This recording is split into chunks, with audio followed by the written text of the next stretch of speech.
A lot of this isn't going to make sense to you, and I'm sorry about that. I'm just going to start at the beginning, with the house.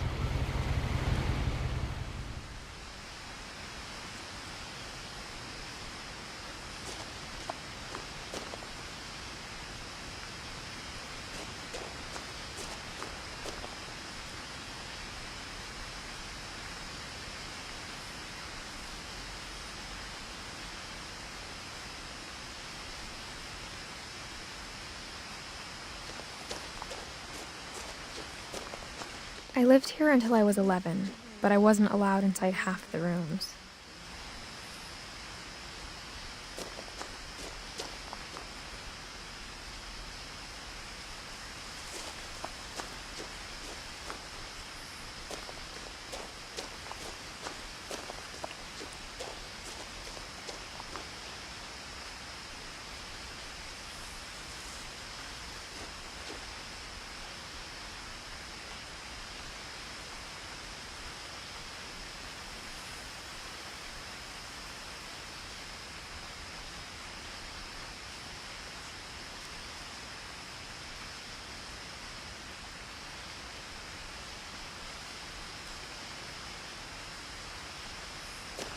I hadn't been back since my brother Lewis's funeral.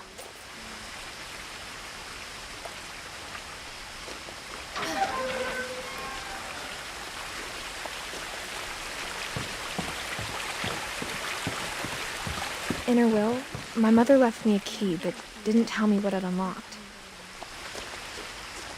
Maybe she thought I'd know, or she thought that the mystery would be enough to bring me back.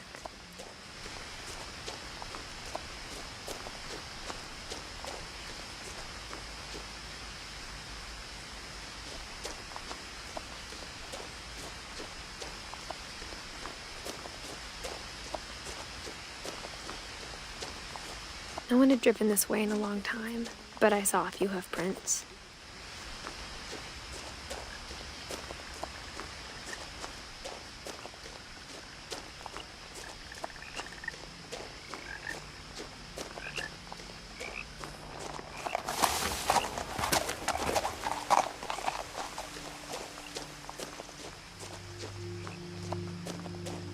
The truth is, even after I inherited the house, I never thought I'd come back to it.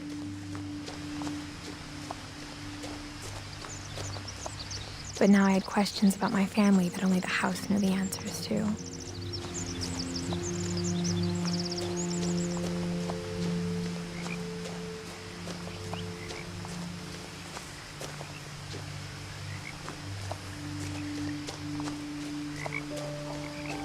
The house was exactly like I remembered it, the way I'd been dreaming about it.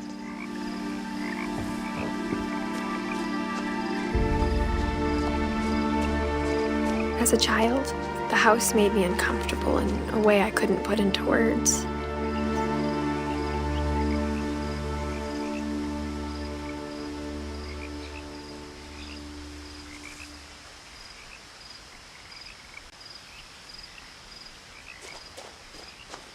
Now, as a 17-year-old, I knew exactly what those words were. I was afraid of the house.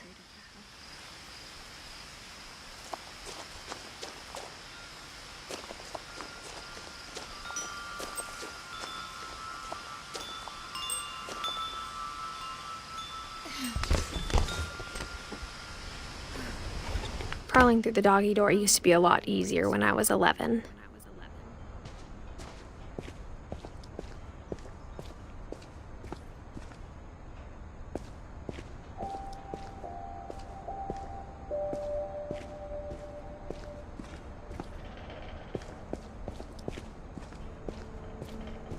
For the first time in years, I felt like I was home.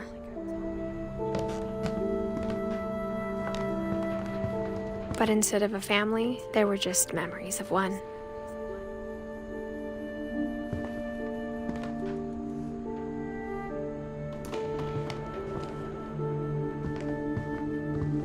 Like how only one restaurant would deliver to our house, so we had Chinese a lot.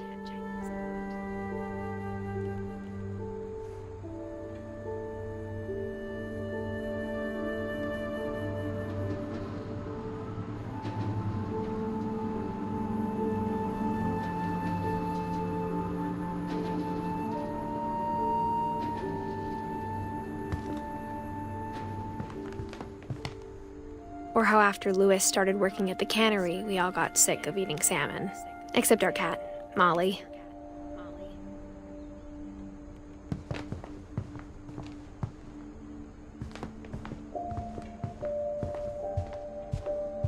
The table was still a wreck from the night we left. It was like a bomb had gone off, killing everyone but sparing the furniture.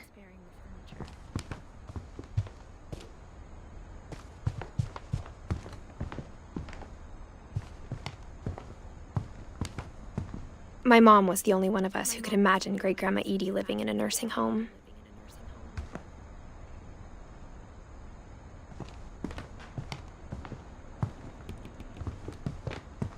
Nothing in the house looked abnormal. There was just too much of it, like a smile with too many teeth.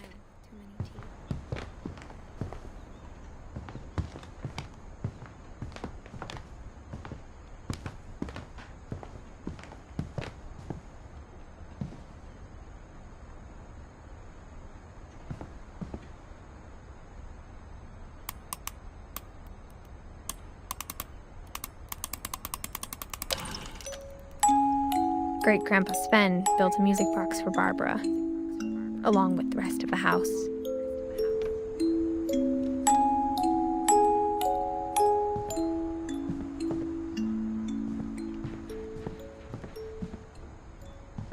My mom wasn't much of an optimist, but she never stopped believing that my brother Milton was alive.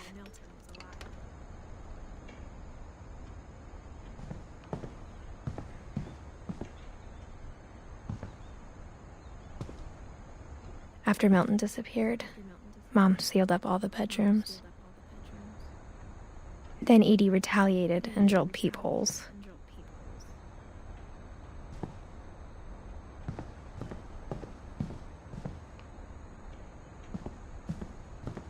I spent a lot of time playing in Great Uncle Walter's room. I think my mom sometimes regretted not sealing it up. Louis told me there were secret passages, but I never believed him.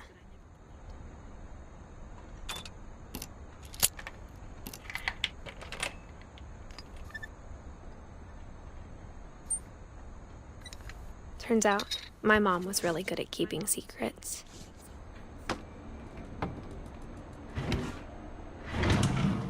Now it was time to find out what my mom had been afraid of.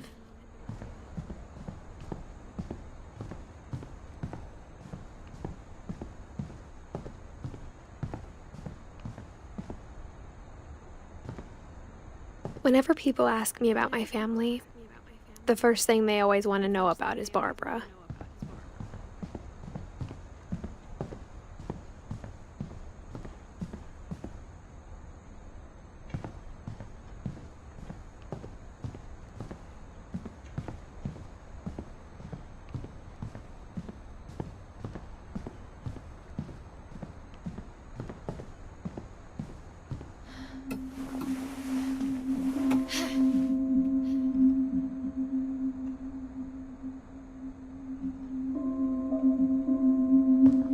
From the paintings on the wall, it was clear my brother Milton had been here before me.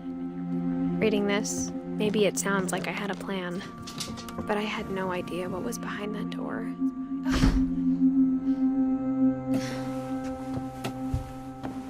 Just like I had no idea where all this was gonna lead. I grew up looking at Molly's room through the peephole. Molly's gerbil had a tiny bedroom with its own even tinier gerbil cage.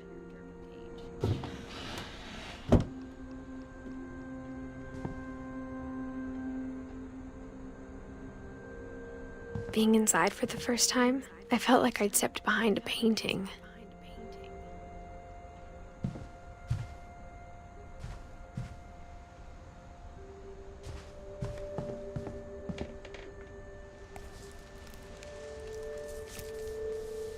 December 13th, 1947.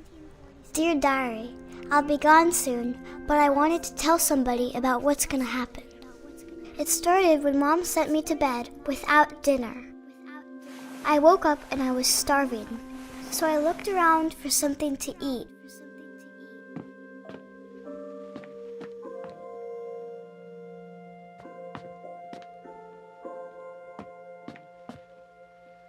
My Halloween candy was all gone.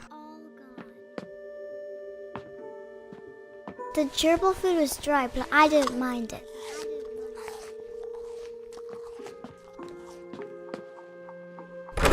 Mom, can I come out now? Sweetheart, it's late. Go to sleep.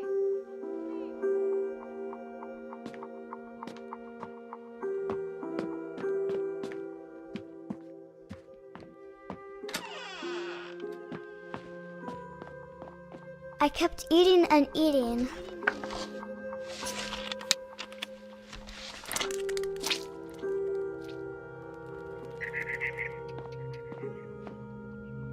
I ate a lot of things that night.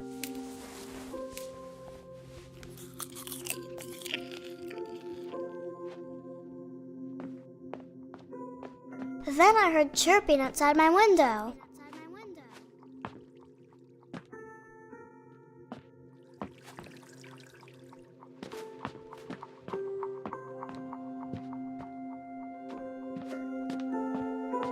It was a barn swallow going back to her nest. I reached out for her.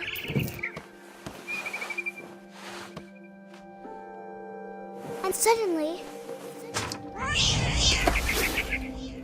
I was a cat.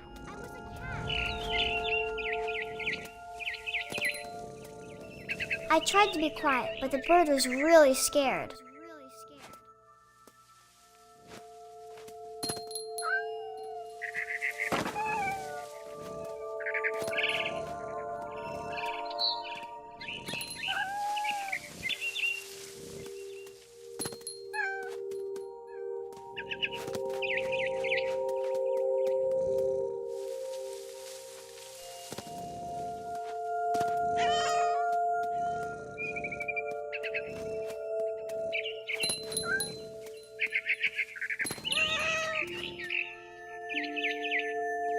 I jumped and I almost got her.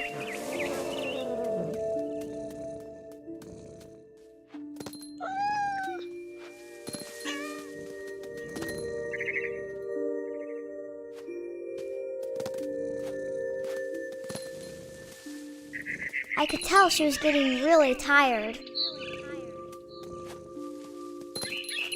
Now I was up in the big tree. I promised Dad I wouldn't climb it anymore. All I cared about was eating that mama bird. I gobbled her up. And suddenly, I was an owl. First, all I heard was the wind. Then I heard little teeth nibbling in the grass.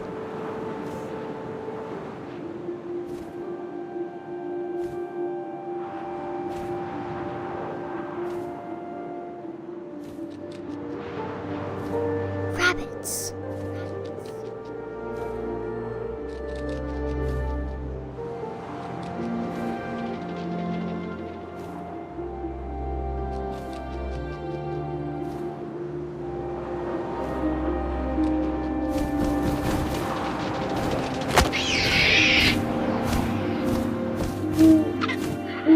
imagined his face looking up and seeing mine through my talons.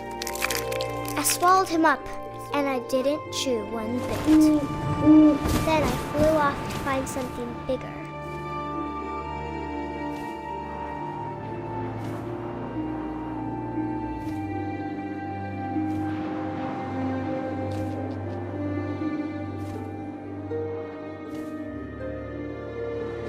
A mama rabbit.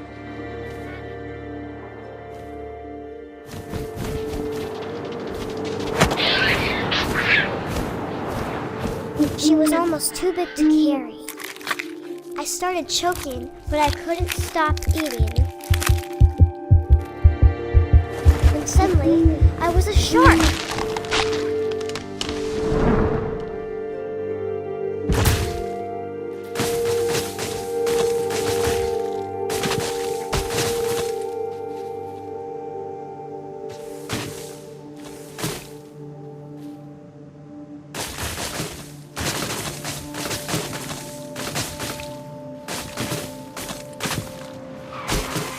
I rolled off a cliff and into the ocean. Now, I was hungrier than ever.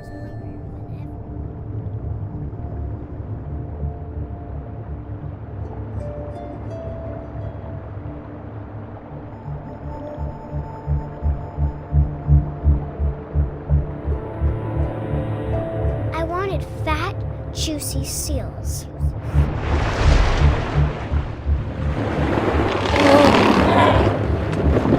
Off her flipper, and it tasted really good.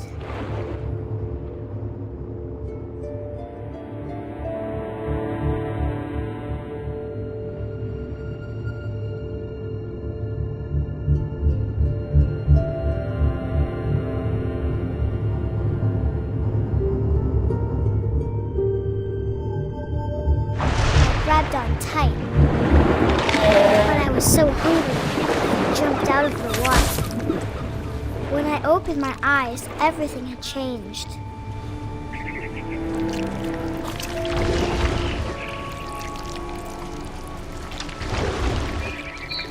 Now I was a monster, and I smelled people everywhere.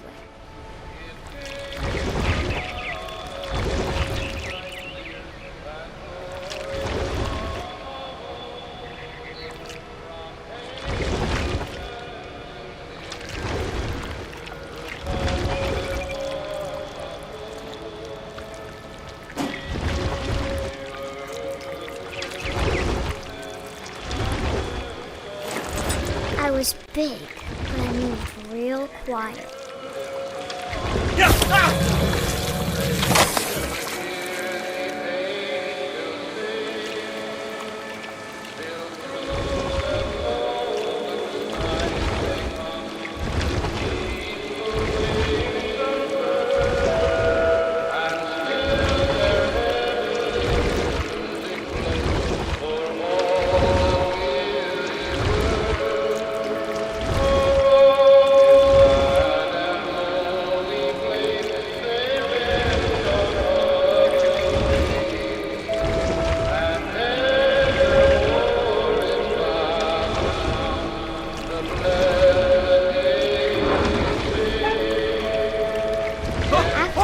Passenger, I was still hungry. And to cross the water, I smelled something new. Something I had to have, so I swam towards it.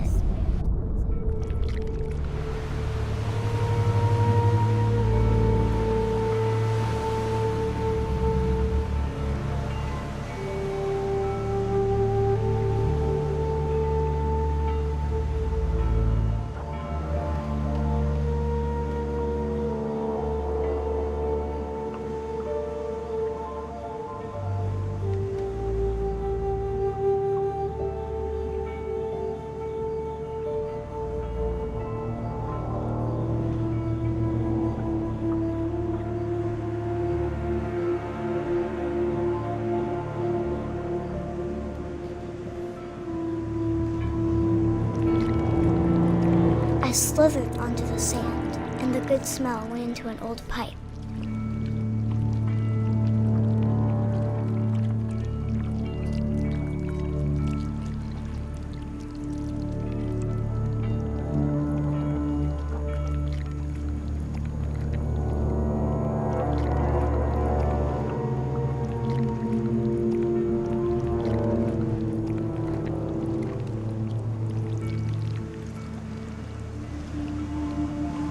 got closer and closer.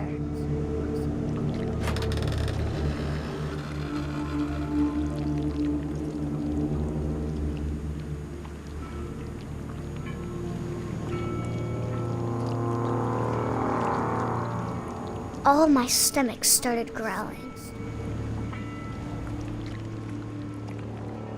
And suddenly, I was me again. I held my breath for a long time, but I couldn't hear anything. I think it's waiting for me to fall asleep. But it's not going to wait much longer. It needs to feed, and we both know I will be delicious.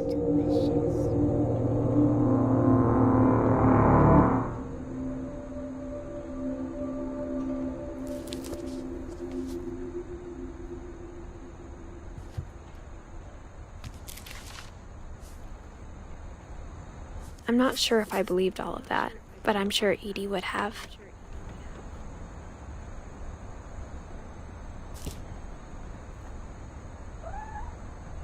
I got the sense Edie had spent a lot of time here before my mom sealed the doors.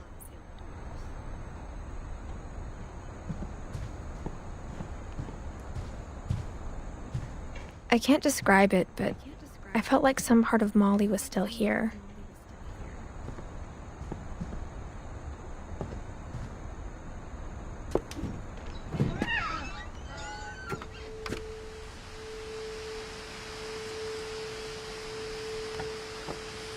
This will be obvious later, but my mom never told me any of these stories.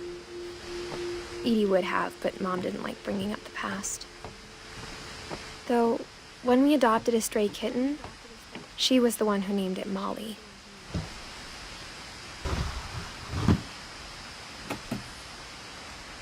I spent a lot of time in Great-Grandma Edie's room.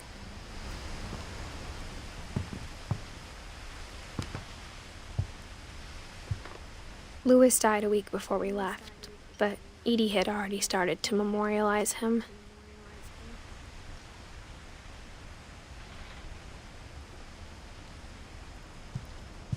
Her room was like a museum.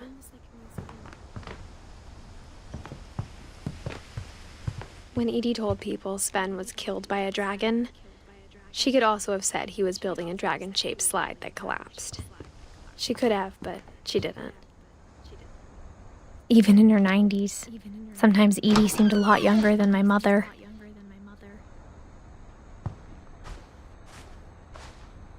The only trace Grandpa Sam's first wife, Kay, left on the house was the pink bathroom.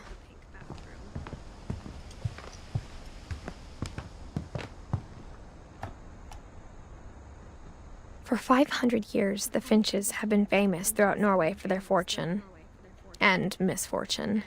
Odin Finch buries the latest victims of the family curse, his wife Ingeborg and their newborn son, Johan.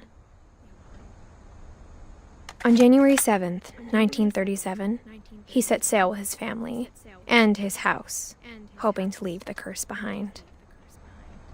But 40-foot waves off the coast of Washington send the house and Odin to the bottom of the sea. Odin's daughter Edie, with husband Sven and baby Molly, step ashore on their new home, Orcas Island. Odin Finch is the first to be buried in the new family cemetery. His daughter Edie is already dreaming of a new Finch house.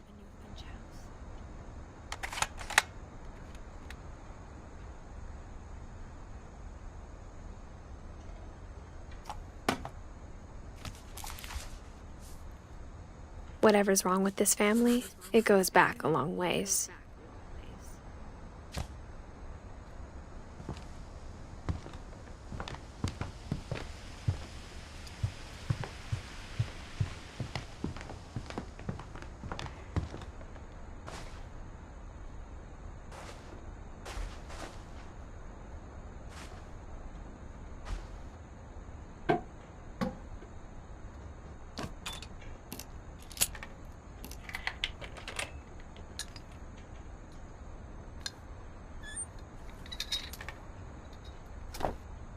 There's a secret in this bathroom.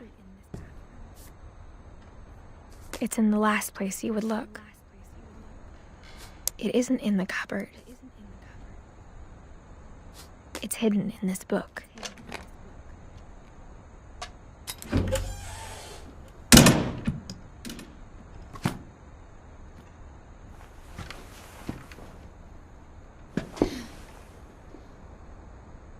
Sven gave Sam an old camera he'd refurbished. He never put it down.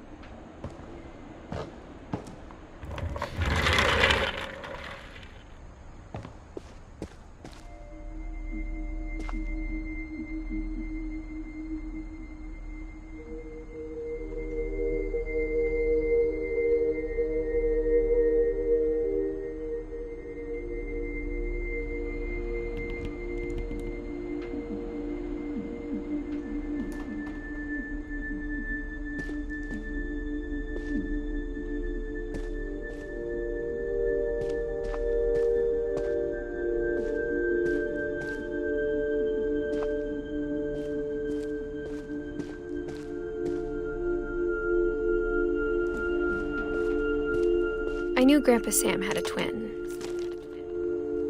and that he never talked about him. I guess my grandpa didn't like history any more than my mom did.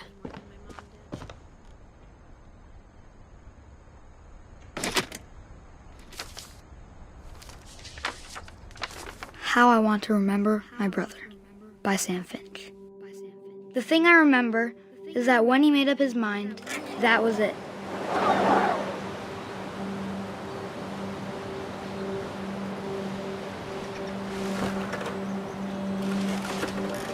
My brother said he'd die before he ate another mushroom, and he did. At Barbara's funeral, we swore we'd never be afraid again, and he wasn't. I think Calvin always wanted to fly.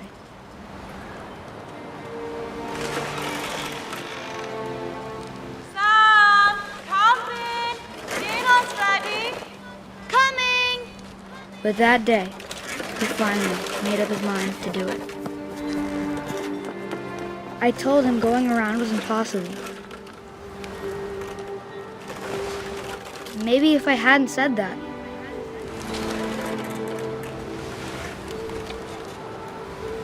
Alvin, I'm not going to tell you again. maybe if the wind hadn't picked up, then maybe he'd still be here. But I doubt it. I think he'd already made up his mind.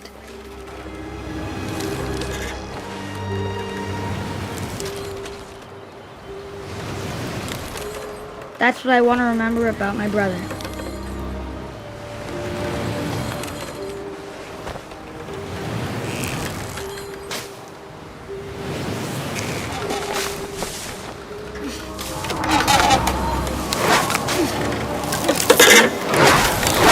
The day he made up his mind to fly.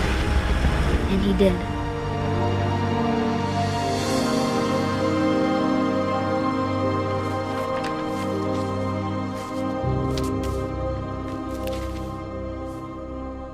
Calvin's story felt strangely familiar.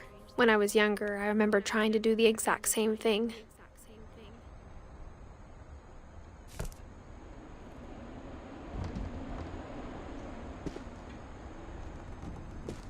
After the funeral, Edie roped off Calvin's half of the room.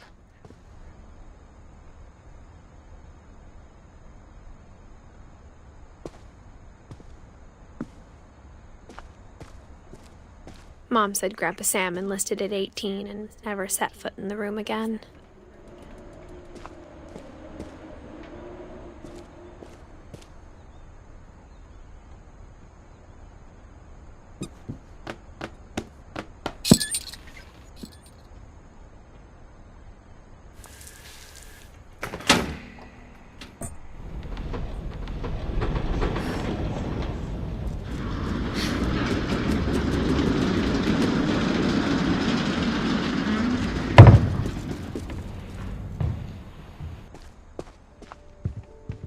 passages were a pretty tight fit.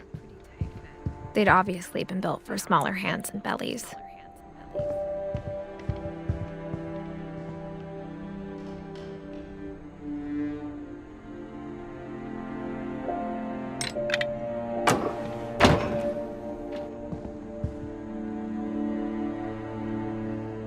Edie's father, Odin, built the original house.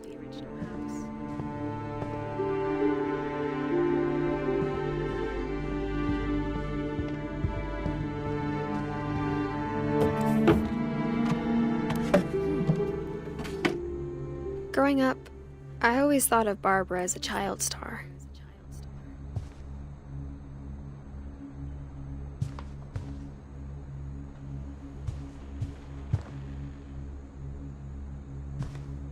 I never thought about how hard it must have been for her afterwards.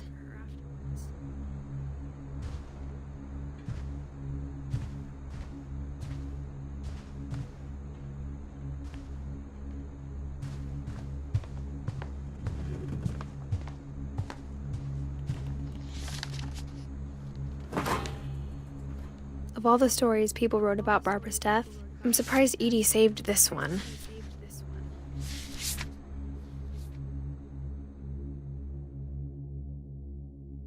Old Jack here with another ghastly tale inspired by America's most unfortunate family. I'm calling it The Surprise Ending of Barbara Finch. As a child star, Barbara was famous for her scream. Now at 16, she was all washed up. A has-been.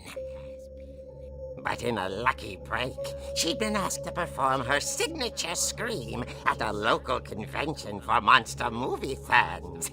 It was just the boost her career needed. Unfortunately, her scream hadn't aged well. Getting better. I think you just need the right motivation. Her biggest fan and current boyfriend, Rick, was about to demonstrate when... Now that was a great scream. It was Barbara's father, Sven. He'd slipped into a table saw and had to be rushed to the emergency room. So Barbara got stuck babysitting her youngest brother, Walter. Her convention comeback was cancelled. Okay, I'm hearing frustration, but I'm not hearing terror. What if I tried... A gang of hoodlums in Halloween masks have been terrorizing Orcas Island tonight. Police are urging residents to... That came from the basement. You're right! Also, I loved your delivery on that. Why is your basement door locked? Because my dad likes making puzzles and secret passages. There's a key hidden in the music box. The secret is to keep winding and winding until finally the key pops out. Thanks, babe. I'll be back in a sec. 20 minutes later, Rick hadn't returned. So Barbara went to look for him, right on cue. She reached for the music box. And as she wound the key, she listened for Rick, but the house was silent.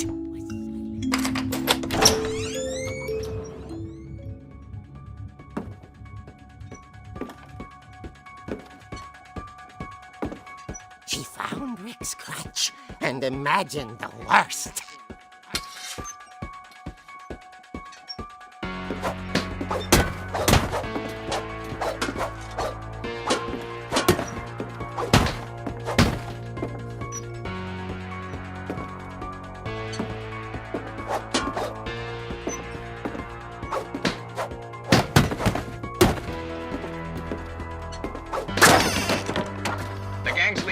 Infamous Hookman killer, Dr. Carl Hamill, who impaled and then ate his family 10 years ago tonight.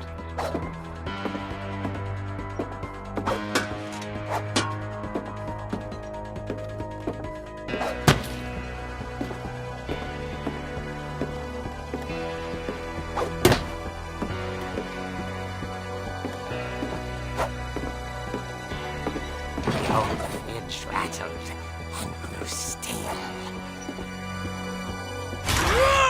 Oh dear!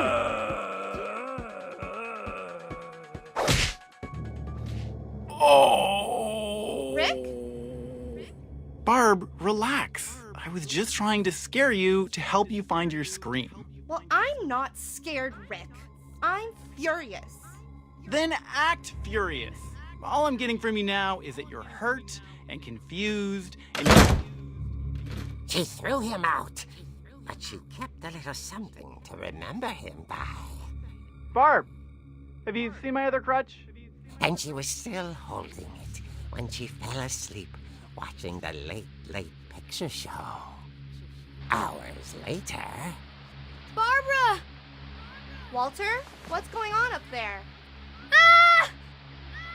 Okay, I'm coming up, but if this is a trick, you're dead, Walter.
Walter had vanished, but his bedside radio was still on. Orcas Island police described the man as 6 feet tall, with a steel hook for a hand. Residents are urged to lock all doors and windows and notify the police of any suspicious activity. Barbara turned, saw the hook man, and was speechless. He was quite smashing.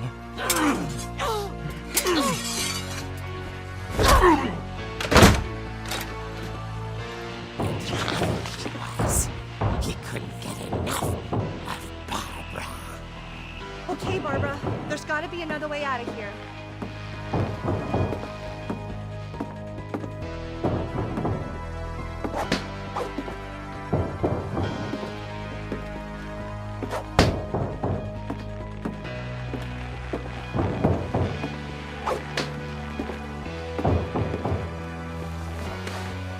That night, she played her part beautifully.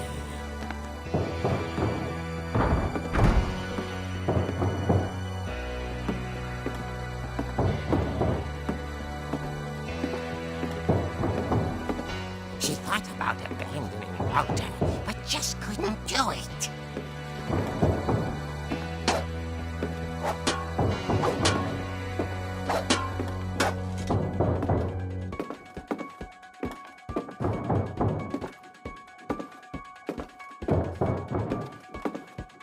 Molly's door hadn't been opened in years.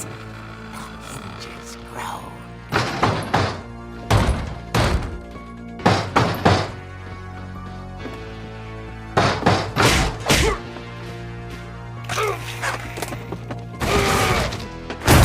He wasn't moving, but she sensed the story might not be over yet.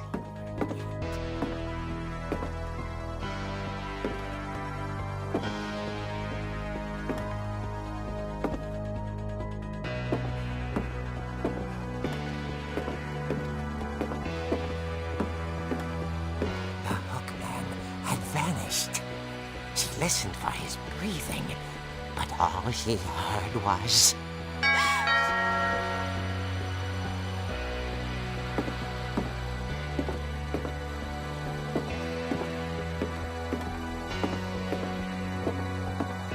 Someone at the door was trying to speak to young Barbara. At the door, she heard whispering. It was coming from inside the house.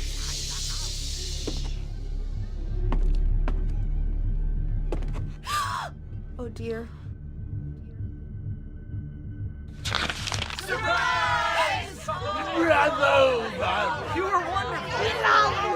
The monsters had come to surprise her. For Barbara, it was a dream come true. Then she saw what kind of monsters they were, and she realized what was about to happen. She was going to be famous. And with her final breath, Barbara Finch gave the performance of her life.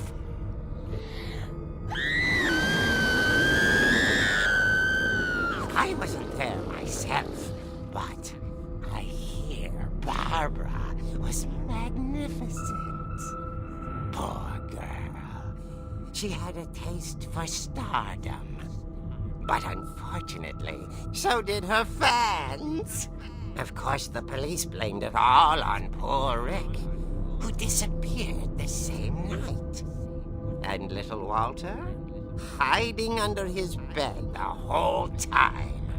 He took it all pretty hard, but that's another story. As for Barbara, tucked inside the music box was all they ever found of her. Her ear. Now that's what I call a real eerie tale.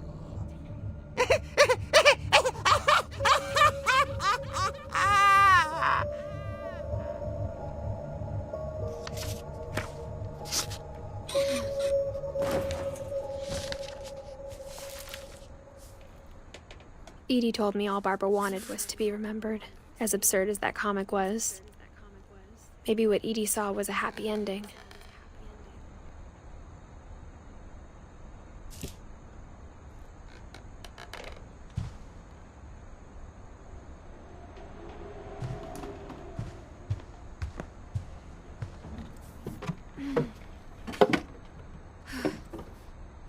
I guess now I know why Mom didn't like me playing with the music box.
Mom said the basement was off limits, unless I wanted another tetanus shot.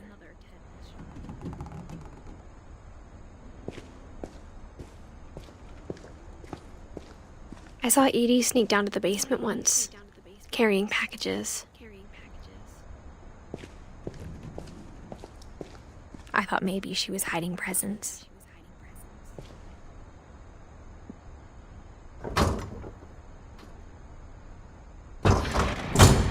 It turned out she was hiding a lot more than that.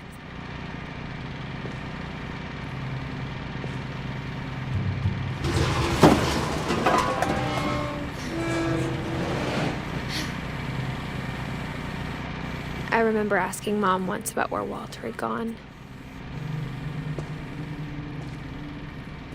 She said after Barbara died, he got as far away as he could.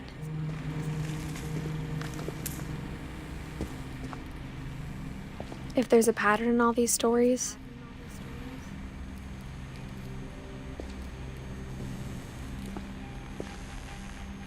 I think it's that none of us has gotten very far.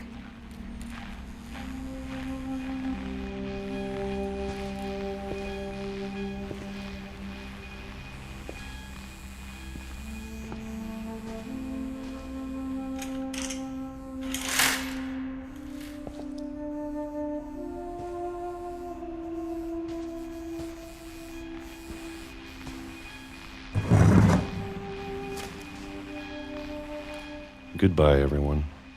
I can't believe I've been down here for 30 years. On that first day, after the shaking started, I didn't think I'd survive a week.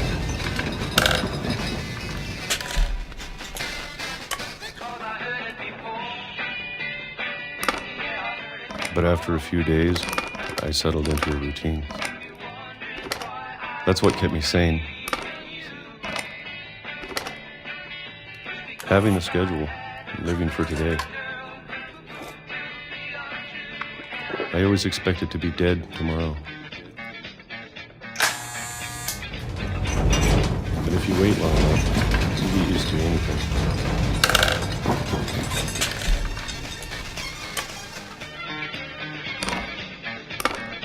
Even a monster on the other side of the door starts to feel normal.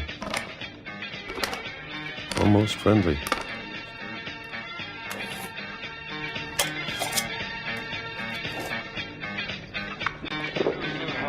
And then one day, everything just stopped. Whatever that thing was, it was gone. Maybe it got tired of waiting. Or maybe I just got tired of being afraid.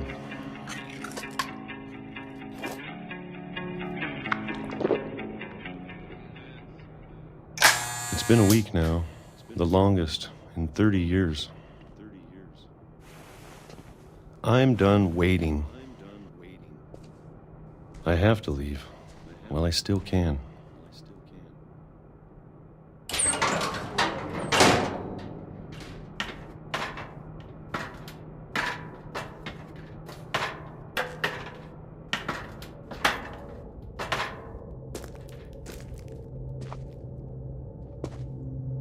I know it's out there, somewhere. Whatever killed Barbara and Molly and Calvin. Maybe this is all a mistake. But I need to stop living the same day. Even if it kills me.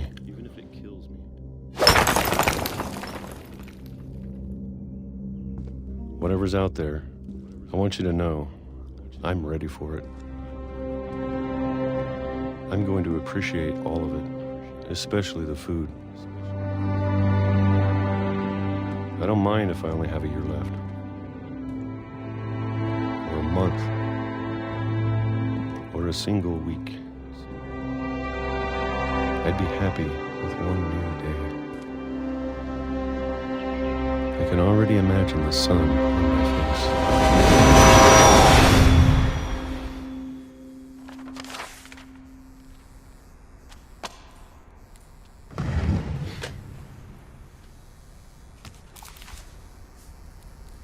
Walter died when I was 6.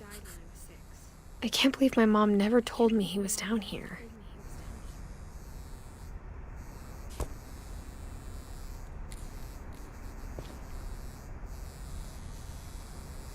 I'm sure my mom was trying to protect me.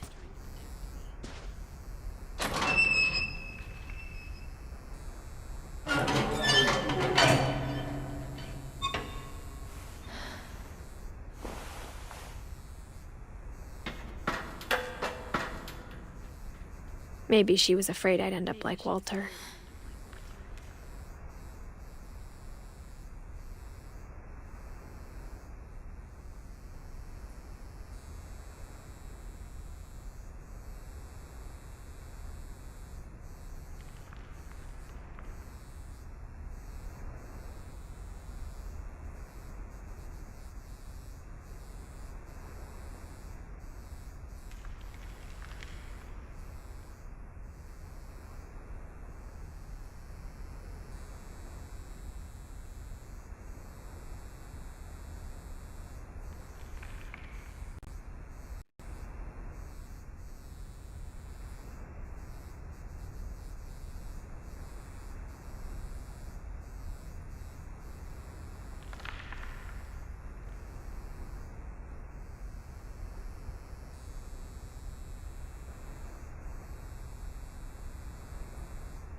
But if she never told me about an uncle under the house, I can only imagine what else she was hiding.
I don't want to make the same mistakes she made.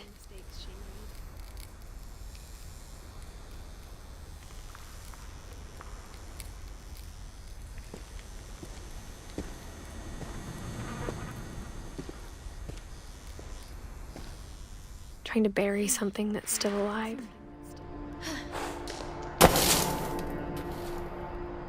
Now that there's only one of us left, or maybe two,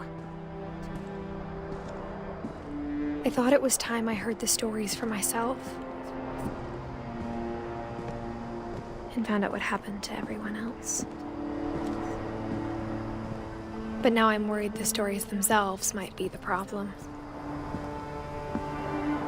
Maybe we believed so much in a family curse, we made it real.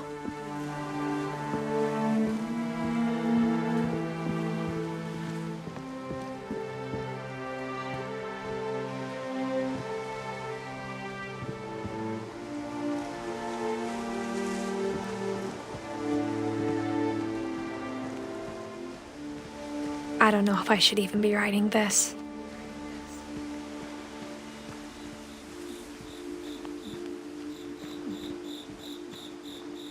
Maybe it'd be better if all this just died with me.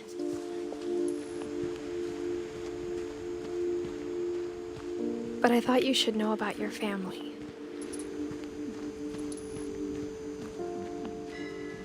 And the history you're a part of. Though to be honest, I feel as lost as you probably do right now.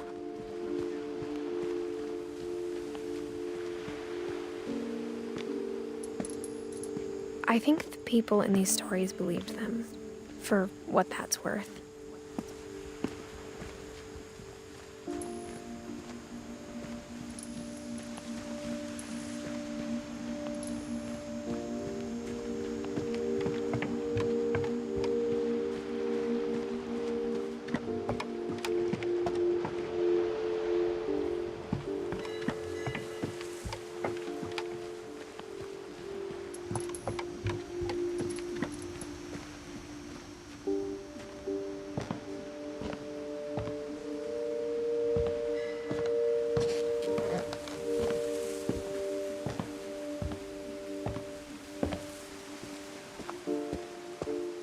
And when you look at the house, that history of imagination and stubbornness and madness,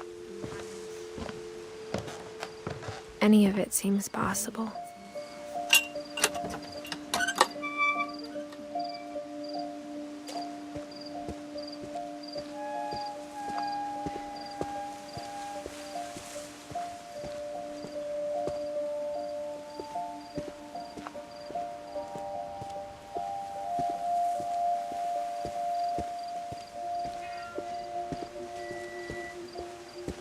I think we've been surrounded by death for so long, we've just gotten used to it.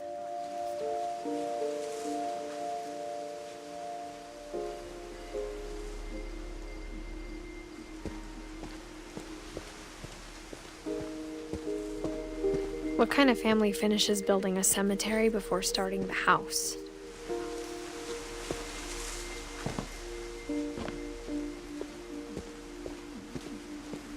It's embarrassing for me to admit this, but the pet cemetery made me more uncomfortable than the human one.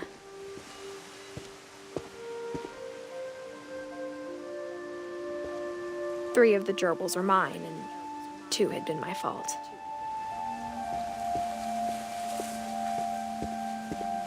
Sven built the house, but it was Edie who designed the cemetery.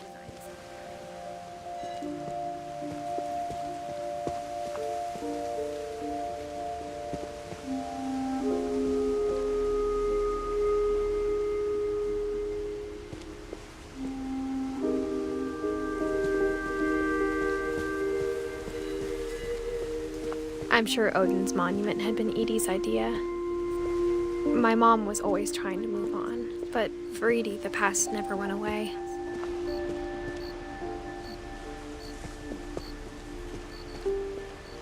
She could see it poking out of the water at low tide.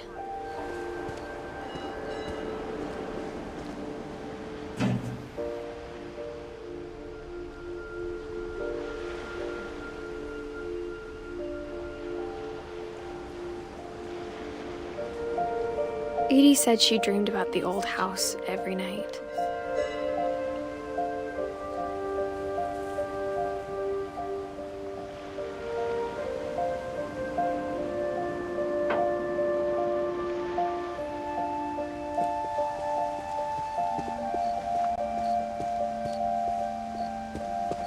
Edie's side was always easier for me to understand. But the older I get, the more I can see where my mom was coming from. Her dad had been pretty strict, but it wasn't enough to save her brothers. She was just trying to do better.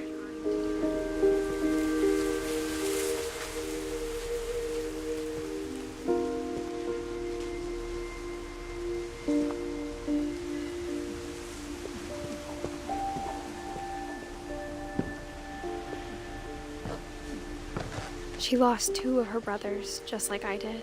I get why she tried so hard to protect us.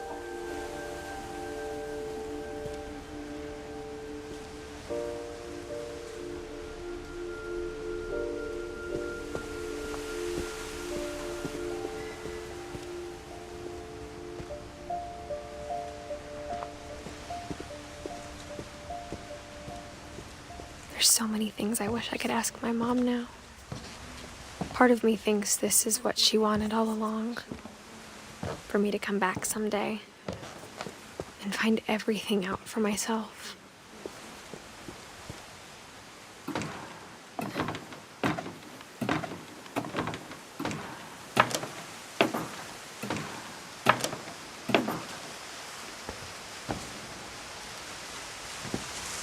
But looking back on it now,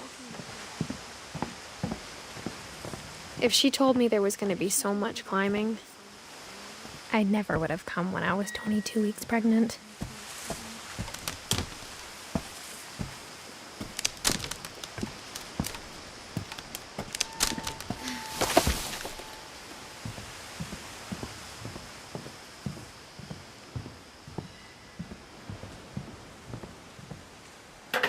I never met Grandpa Sam, but I think he and my mom had a lot in common.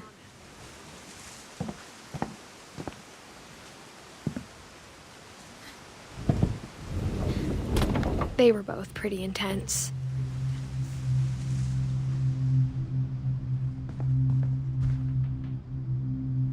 Sam spent his life shooting photos, but Mom said he got nervous being in front of the camera.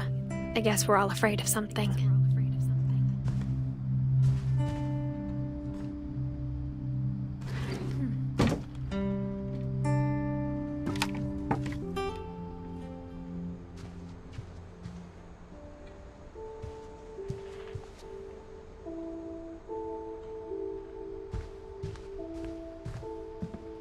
Instead of hiding from death, Sam seemed to go out of his way to meet it.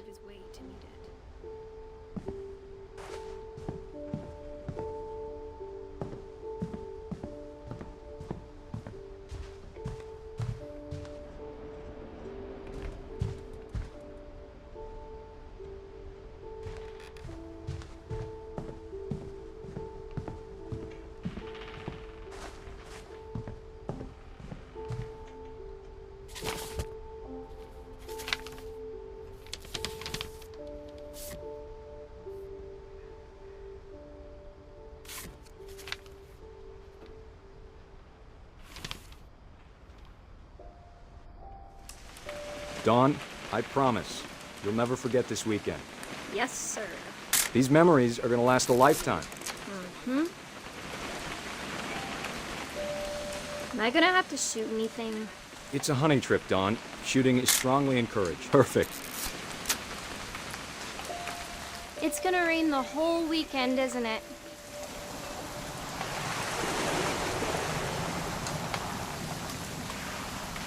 I will never forget this weekend, Dad. That's the spirit. Okay, got it. I'm gonna take some pictures, okay? Just be careful. That camera's older than you are.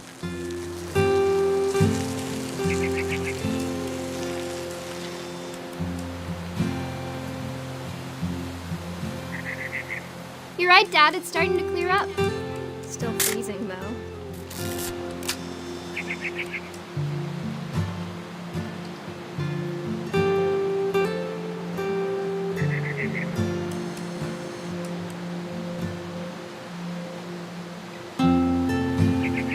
Definitely should not have drunk all that coffee.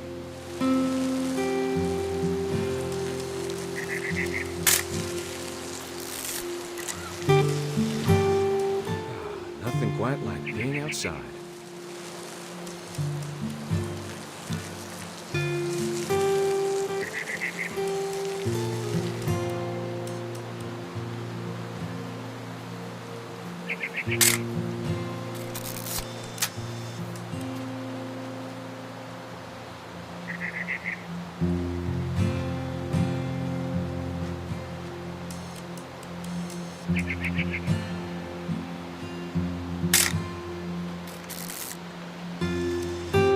Oop, a little more gas in the tank, I guess.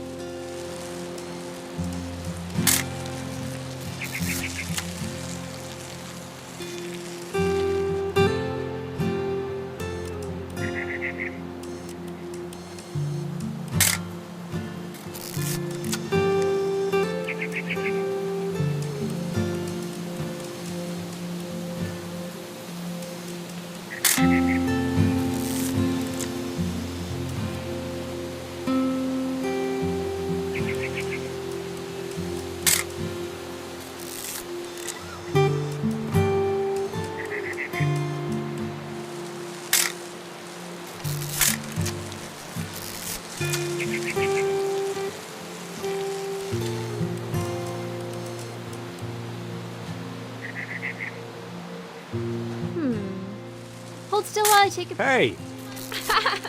That's a keeper. I'm just saying, I'm not always gonna be here, Don. You'll need to remember this stuff, if you want to survive. I'll be fine, Dad. You know who else thought he was gonna be fine? Some guy who died. Don, I'm being serious. I know, Dad. You're always serious.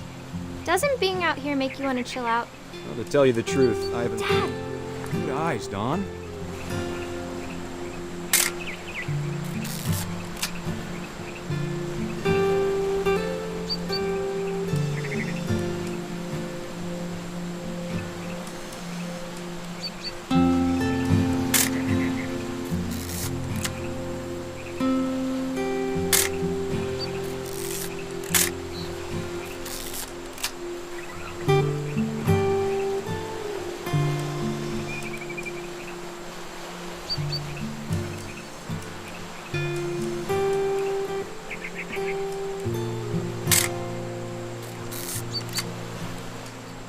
Before you take the shot, let me get a picture of you.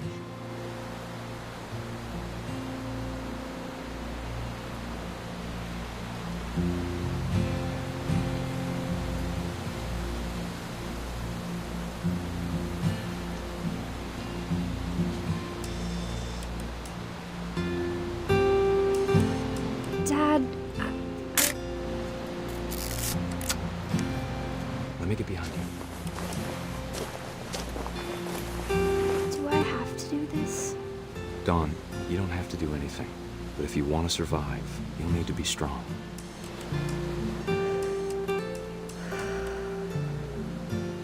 Now keep yourself squared up. Great shot, Don!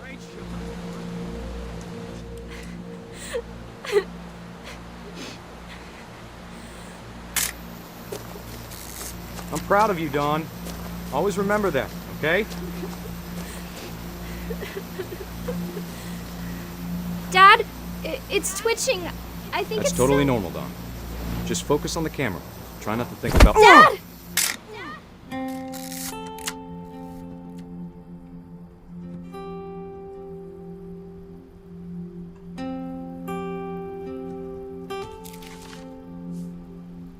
Of all these stories, that's the one I wish most that my mom had told me.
After Sam died, my mom and Edie got really close. They'd both lost a lot.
I can't imagine my mom ever writing poetry, and yet...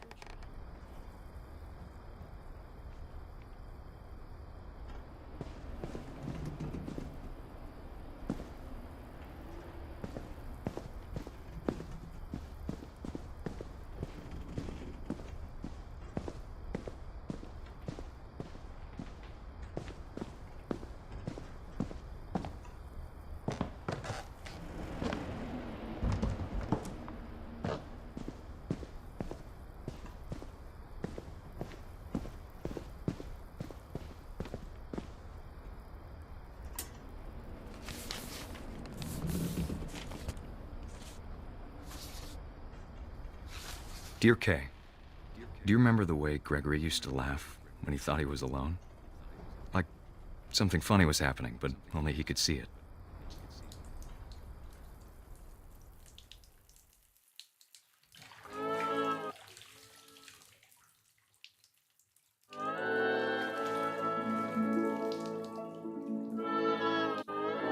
I think he saw things the rest of us don't.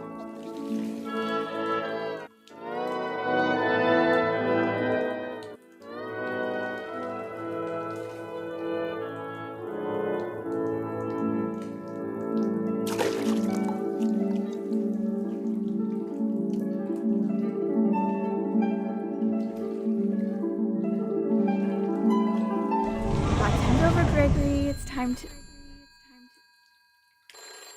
Hold on, sweetie. Hello? Sam, I told you I don't want to talk right now. I wonder what he saw.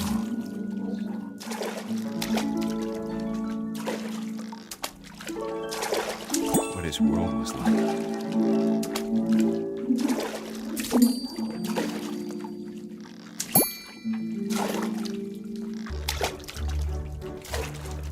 He reminded me so much of Calvin. Lost in his imagination.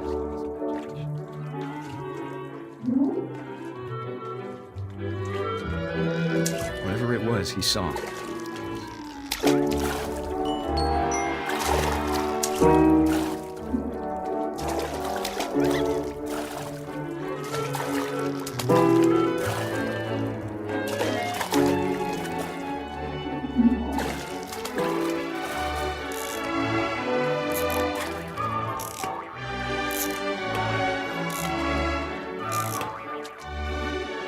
It sure made him happy.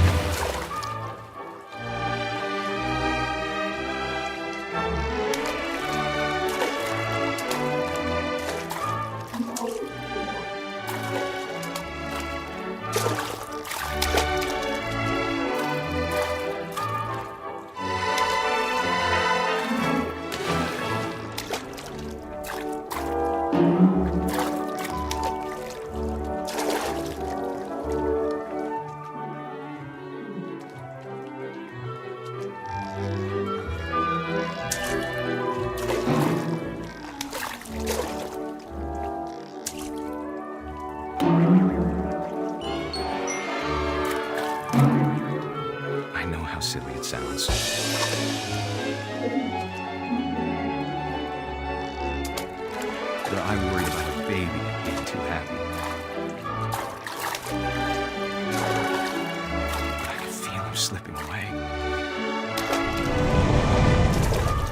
Sorry about that, Gregory. I know you did everything you could. Maybe if I hadn't called that night. Damn it. Hold on, I don't want Gregory to hear this.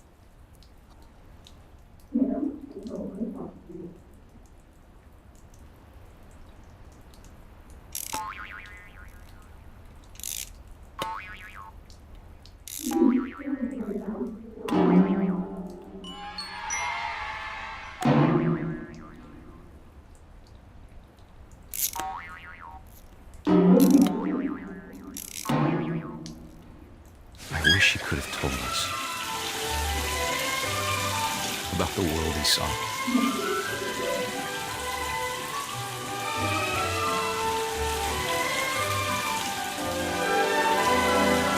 There's so much I don't understand about Gregory, about everything.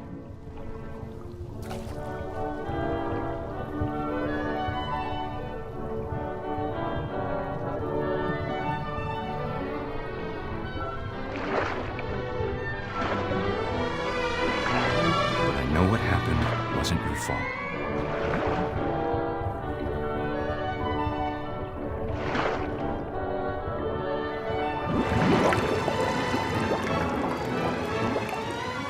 I'm sure he's happy.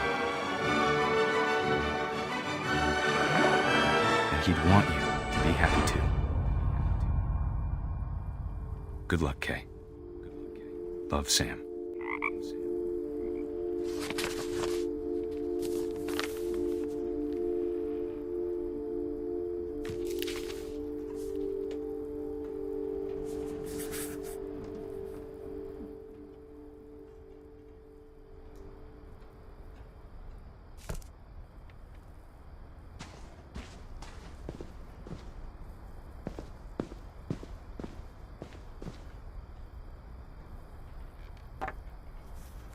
A poem for Gus, who always said the wedding was a bad idea. Our father never hit us kids, at least not very hard, before the day my brother said with teenage disregard that he'd be dead before he'd see a wedding in our yard.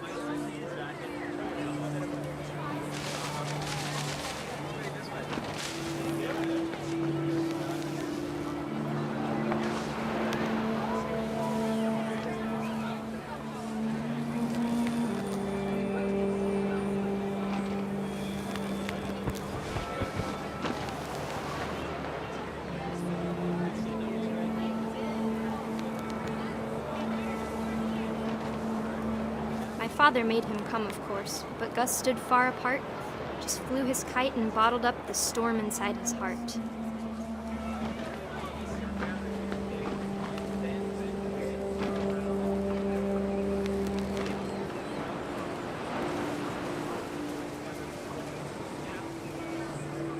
I tried to talk him out of it, but though he'd never met her, "We don't need a stepmom," were the words that I now remember. pronounce you husband and wife. You may kiss the bride.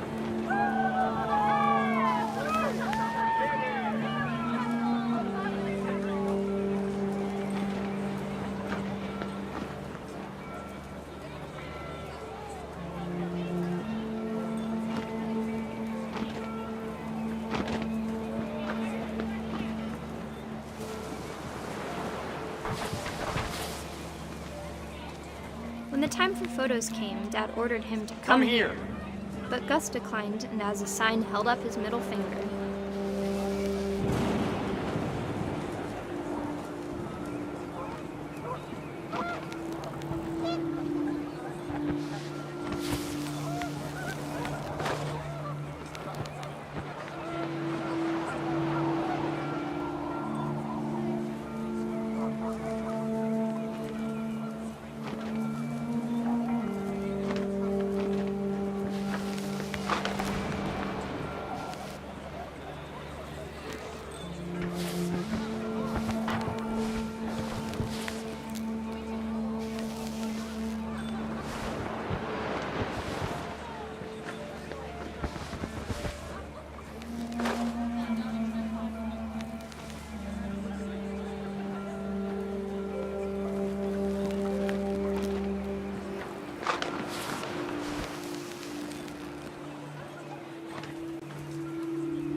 wind picked up, and panicked geese appeared and quickly went.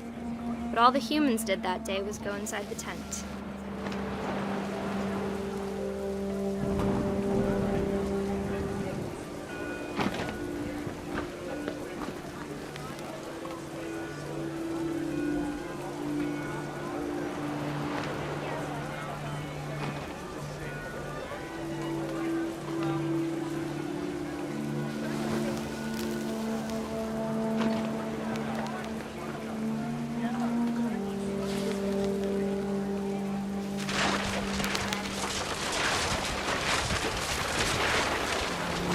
The rain came down in buckets then, but no one seemed afraid that nature might destroy the tent our dad had crudely made.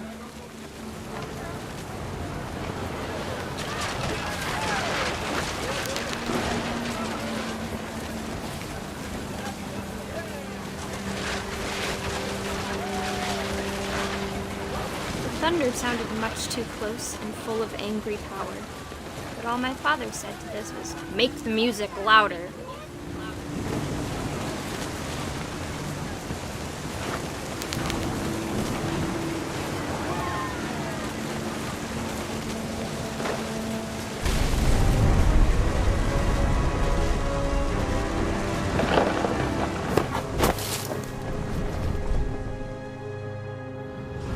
I wish that I could truly say I thought about you on that day. Out there on the beach alone, just you, the wind, the sea, and foam. But I didn't, until we found you.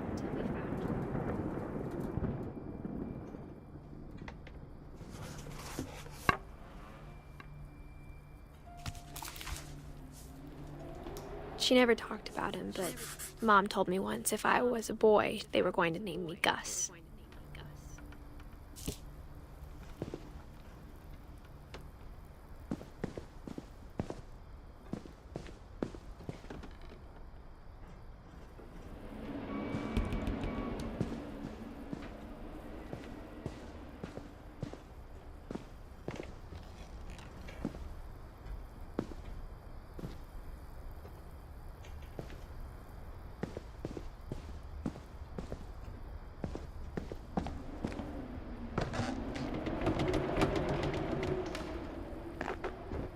My mom moved up to the loft after her brothers died. At the time, it was as far away as she could get.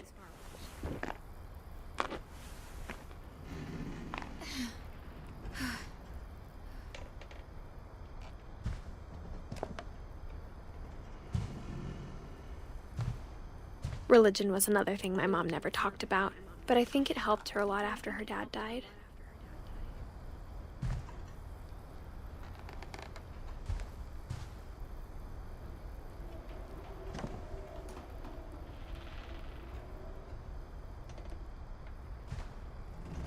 She spent a summer building houses in Calcutta, where she met my dad, Sanjay.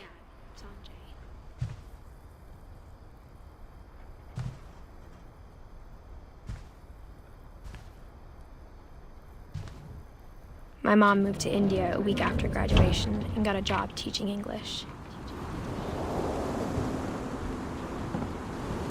Louis was born a year later.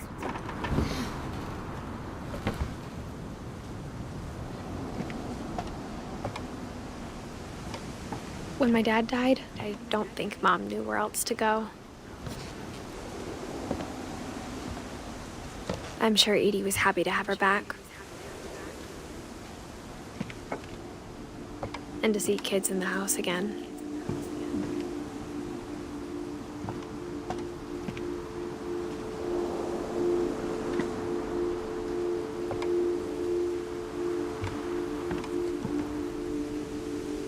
The house had to get a little bigger, but Edie was used to that.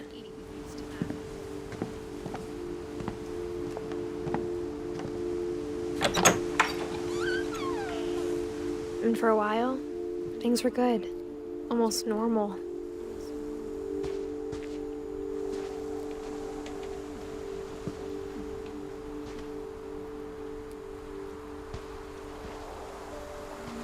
But it didn't last.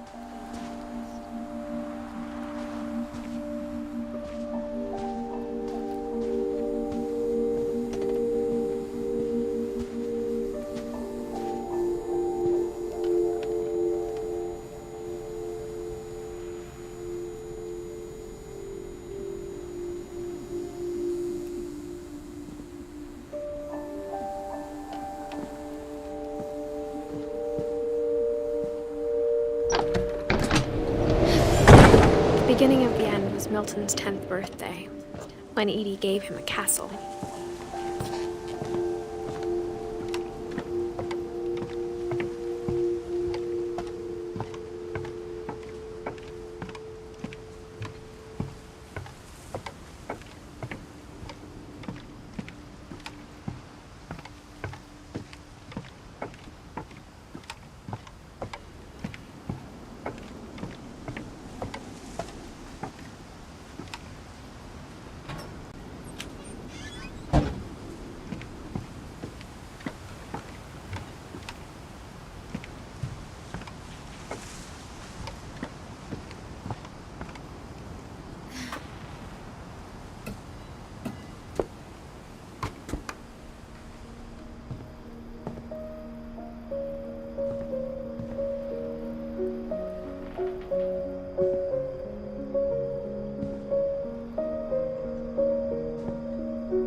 Milton Finch in The Magic Paintbrush.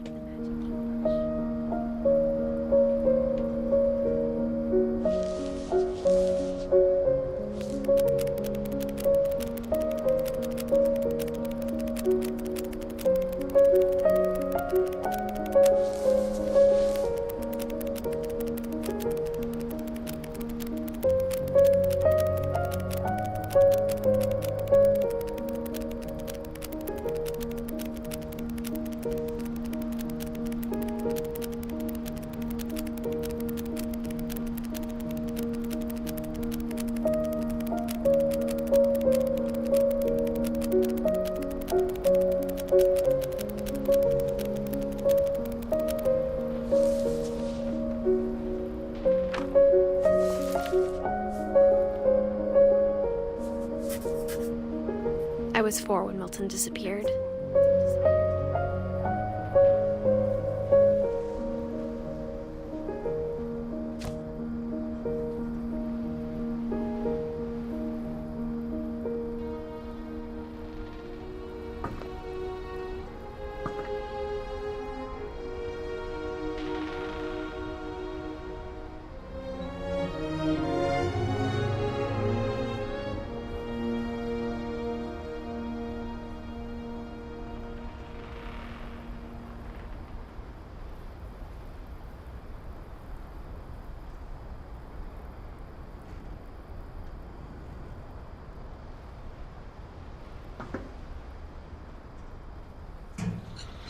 Mom spent months searching for my brother.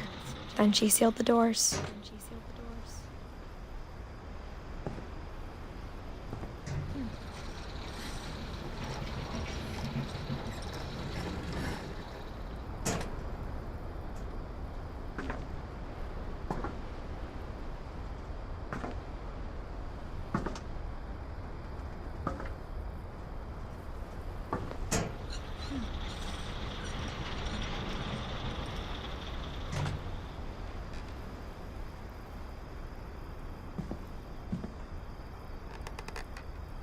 Whatever Milton had found in the house, Mom didn't want it getting out.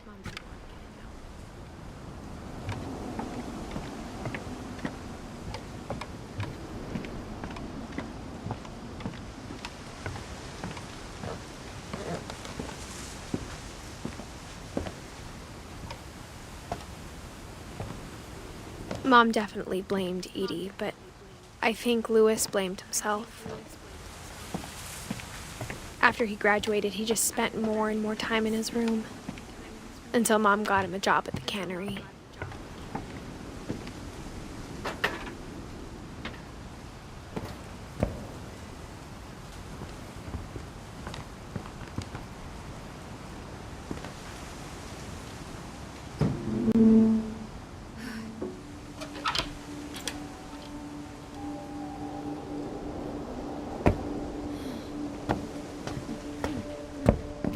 Lewis's room smelled very, very familiar.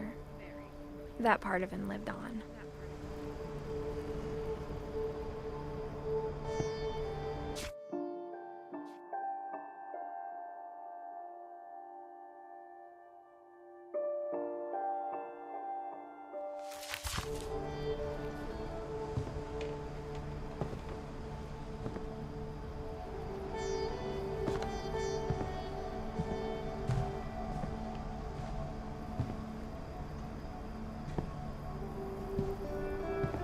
Lewis and I spent a lot of time playing games together, but he was surprisingly bad at them.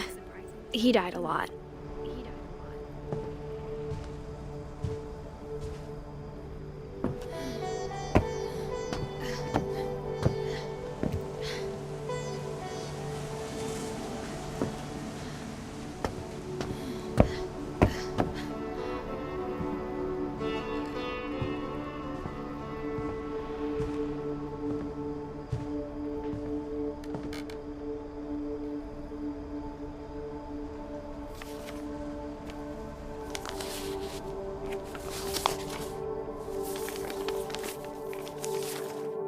Dear Mrs. Finch, as Lewis's psychiatrist, I can understand your desire for an explanation.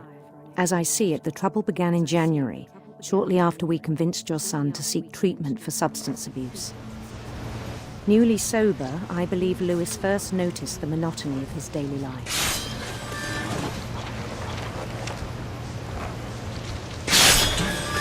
He kept working at the cannery, but he withdrew part of himself. In our sessions, I saw the same behavior.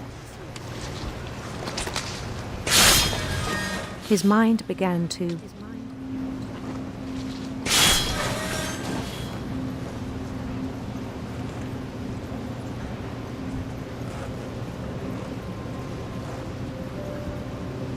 wander.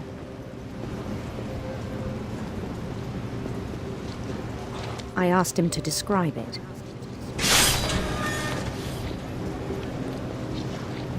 He said he started small, imagining a labyrinth.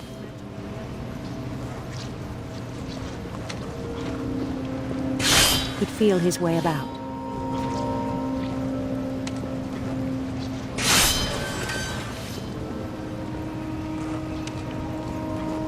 Then something moved. Bats.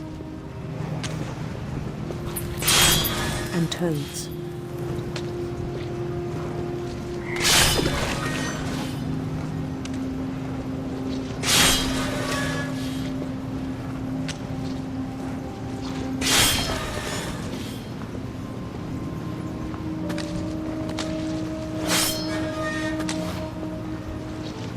And things that have not names.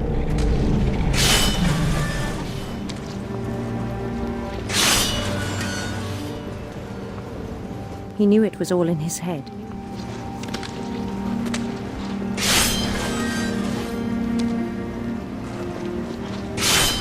But he took it very seriously. I had hoped he'd find himself.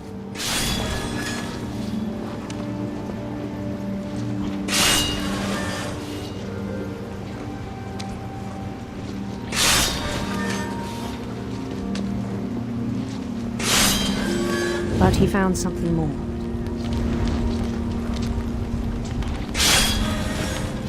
I worried about him then. Daydreaming at the cannery. I spoke with his boss. But he said Lewis had become a model employee. Methodical, tireless, focused.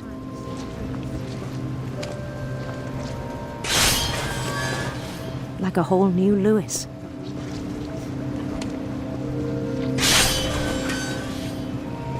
So I let him go on.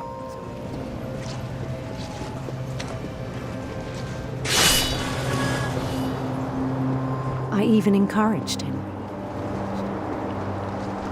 It seemed very promising at first. He told me he'd made a new friend.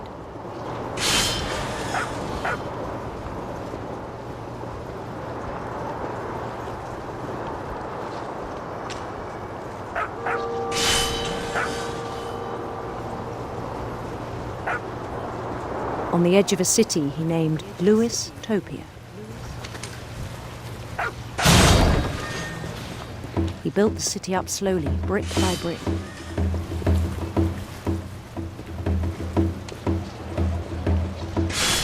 Then he made musicians.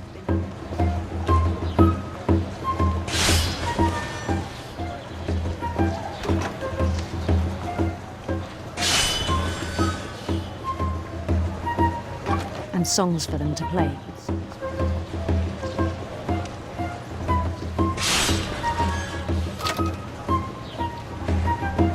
He talked about starting a band.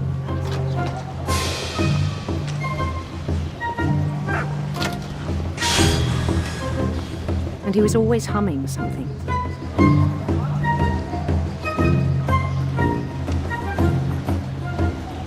Every day his imagination grew stronger.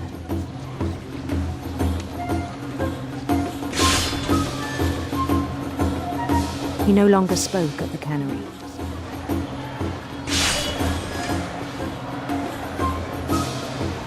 But his chopping was as reliable as ever. Then one day it struck him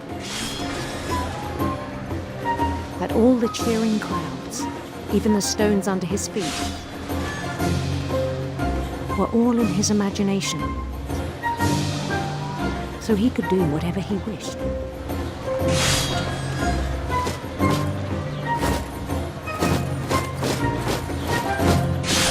He held an election for mayor. And he won.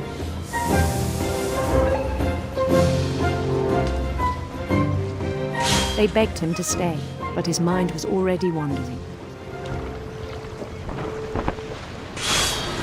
It became a game for him.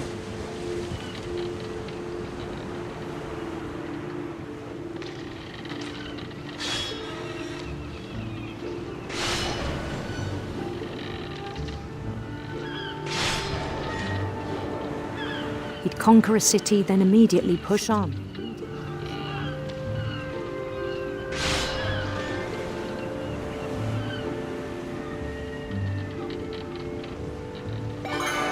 New Louisville.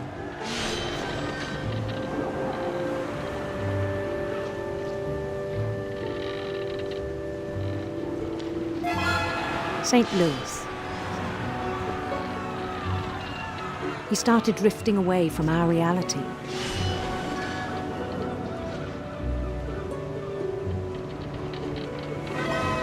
Minneapolis, until one day he forgot to go home from the cannery. Even as his mother pleaded with him, part of Lewis kept sailing on.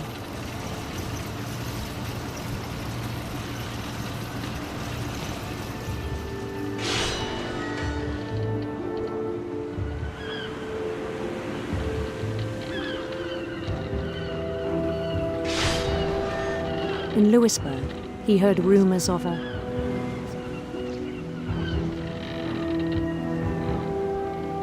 handsome queen.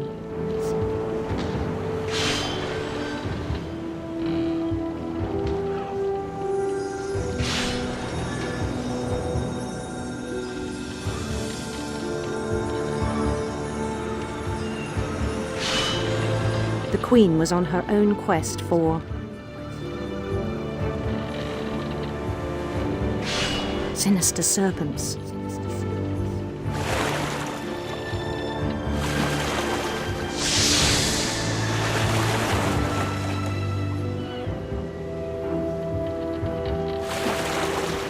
He followed the sound of her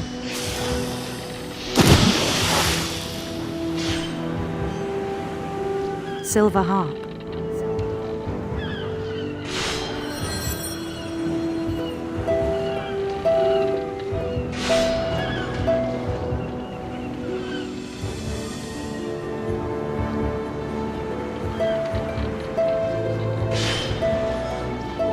His chase led him to a golden palace east of the sun and west of the moon.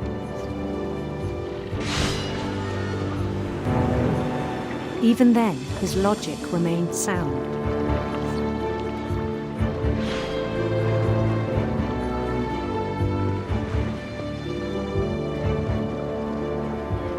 He knew the world was all in his imagination.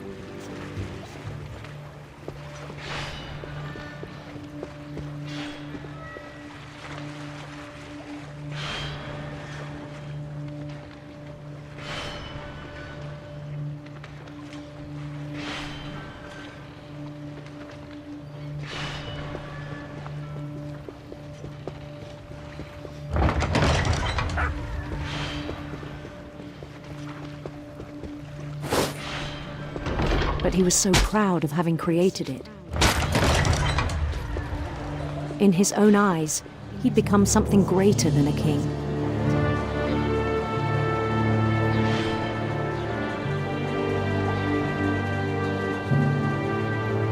For someone who'd never known success in the real world, I think it was overwhelming.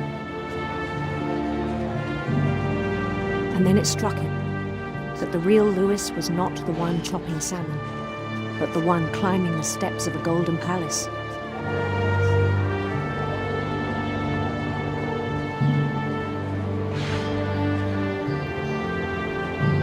My imagination is as real as my body, he told me.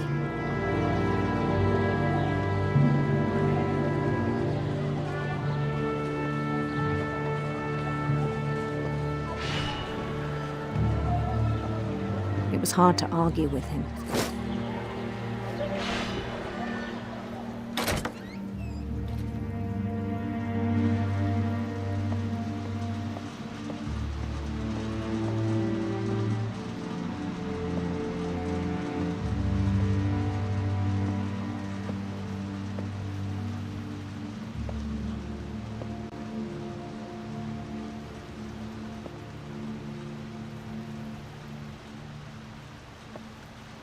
He began to forget the world we know.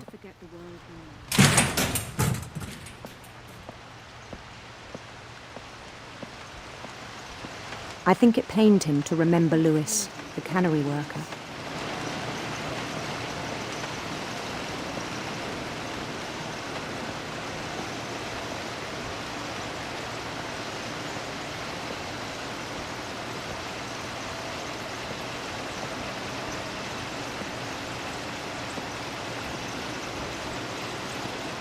He began to despise the man with a royal contempt.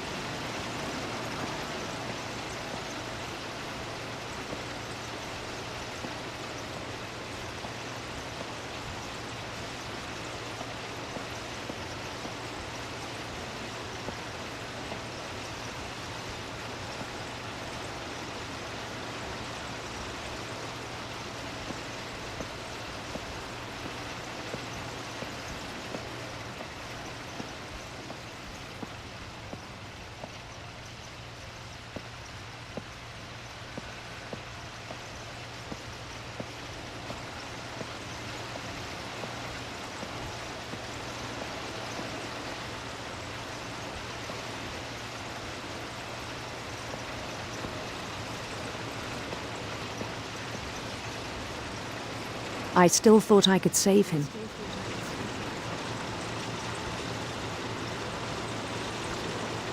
Even after he said he was being crowned king over all the lands of wonder.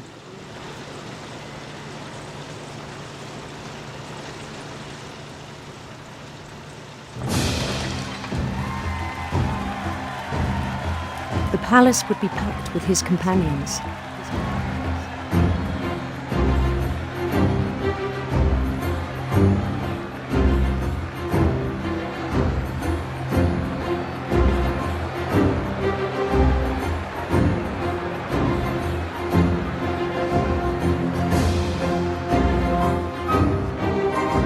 including the wise Calico who'd insisted on inviting him.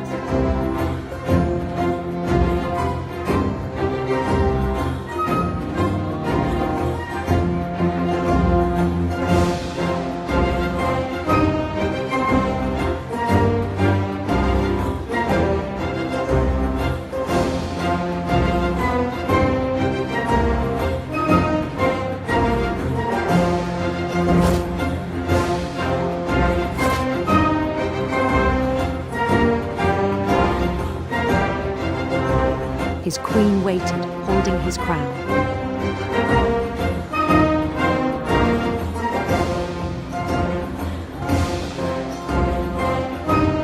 There was only one thing left to do.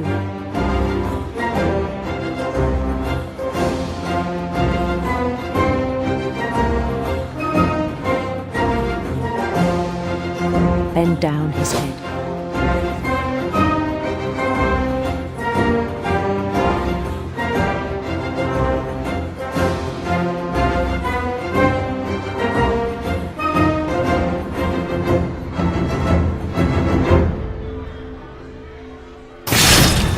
The rest I think you know. Mrs. Finch, your son was a kind man who will be missed by all of us who knew him.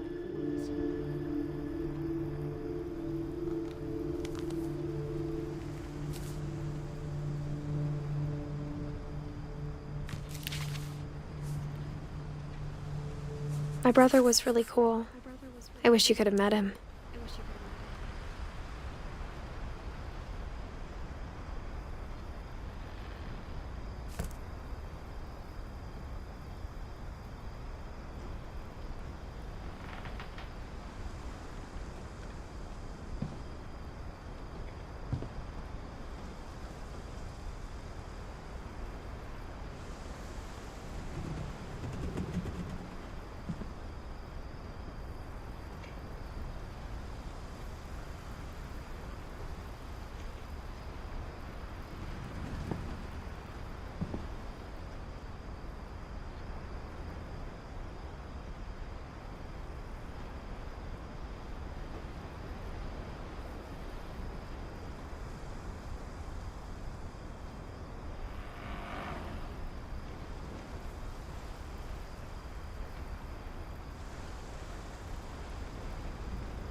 On the way back from Lewis's funeral, my mom told me to start packing. She waited until the day before we left to tell Edie.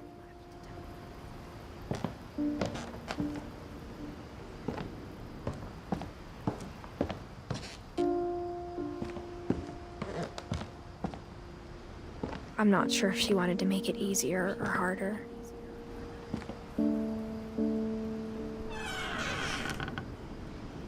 I wish we'd stayed. But I understand why we left.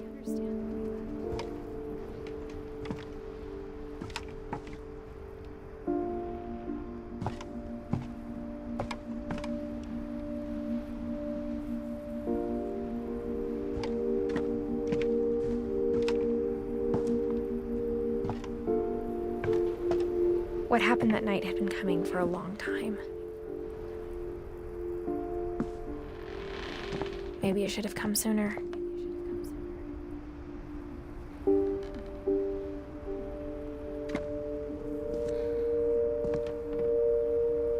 But it had to end one way or another. All that's left now is to tell you about that last night.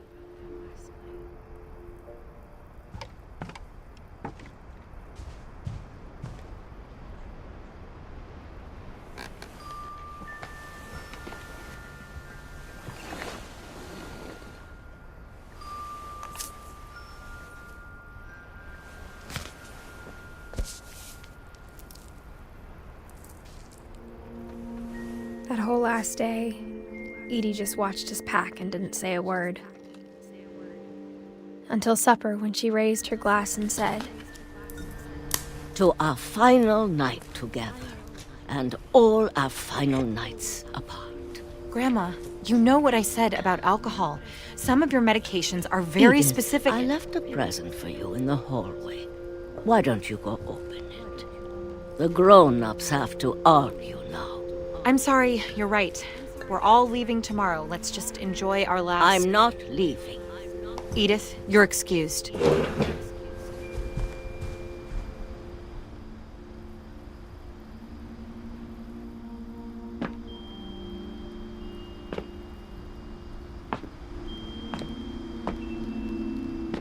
The power had been shut off that morning, but Edie always had plenty of candles. When my mom sealed the library, I don't think she knew about the other entrance.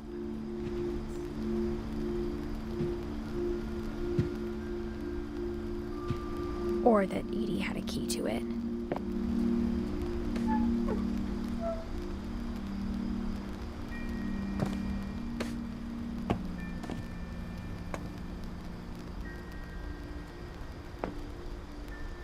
That thing you're afraid of isn't going to end when you leave the house.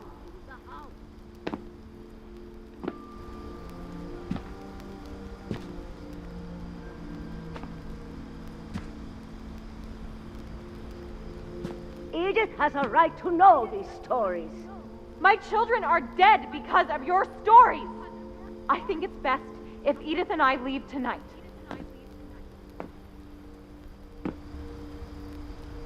We'll have the nursing home send a van for you in the morning. Okay?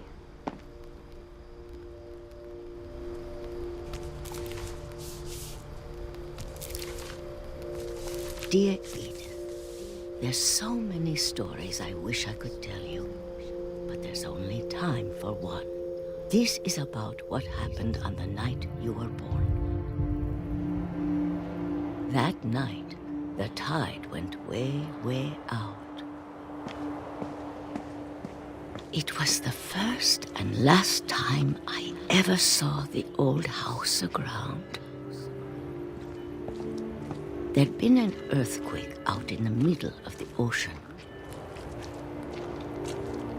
They called it the lowest tide in 1,000 years. God, it smelled awful. You know, I've seen that house every day of my life.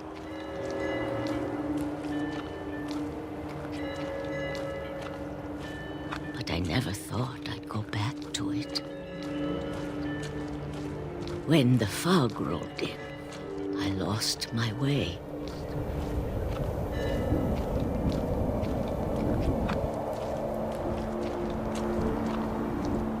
I got turned around.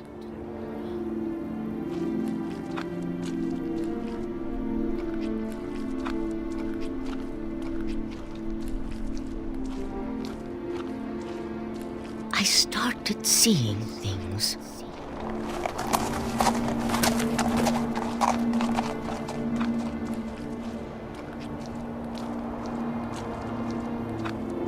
Things I'd forgotten had ever existed.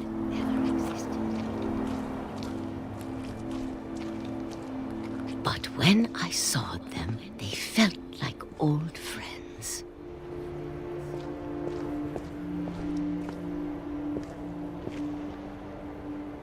That night, a lot of things came back to me.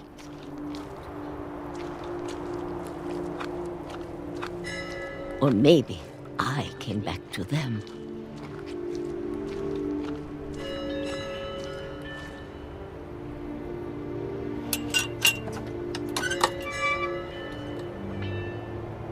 Things I can't explain, but that I need you to try and... Edith, what are you doing in here? It's mine. Edith! Mom, you're gonna rip it! Let go! I kicked and screamed, but Mom dragged me to the car.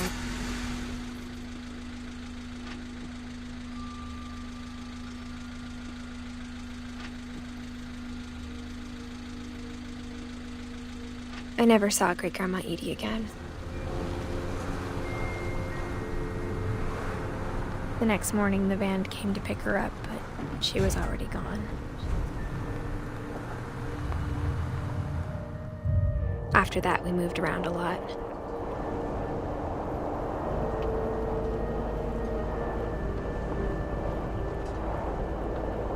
We both tried to make the best of it.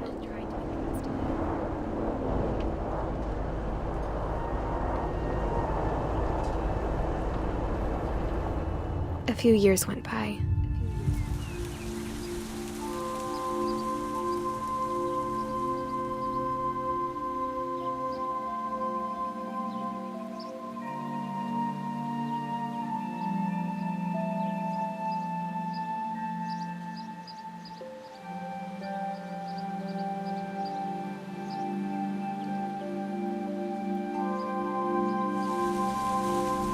My mom didn't like to talk about it.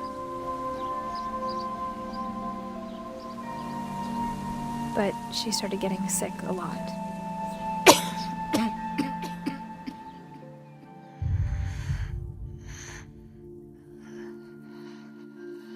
She got better for a while, and then she didn't. And then I was alone.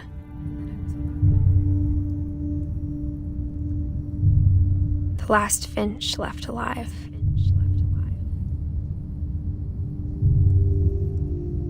Until I found out about you. I'm still not sure what to tell you about all this. If we lived forever, maybe we'd have time to understand things. But as it is, I think the best we can do is try to open our eyes. And appreciate how strange and brief all of this is.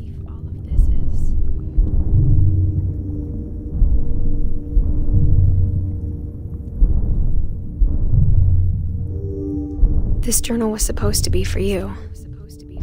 But now I hope you'll never see it. I just want to meet you. And tell you all these stories myself. But I guess if you're reading this now, things didn't work out that way.